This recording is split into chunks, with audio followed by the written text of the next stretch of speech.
Morning hot tandem.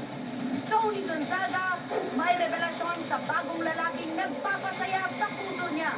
Ang ebidensya, ang kakaibang banding ng actress, TV host at ni Vong Navarro sa likod ng kamera.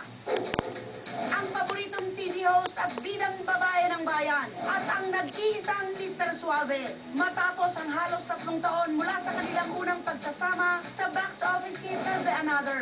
Muling magtatambal sa isang pelikulang puno ng kilig at katatawanan na dinirect ng box office director na si Cathy Garcia Molina.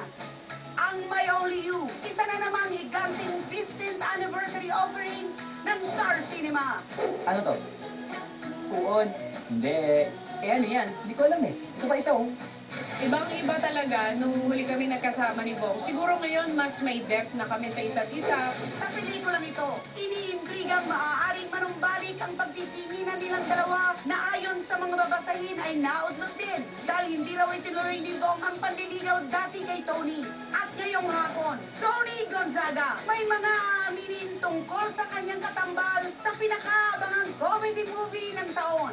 At ang isa pang eksplosibong revelasyon, natuklasan ng The Buzz na sa shooting na My Only You, nagdala si Arlene Mulak ng sofabed at nang makita ito ni Tony, gusto rin niyang magkaroon ng sofabed.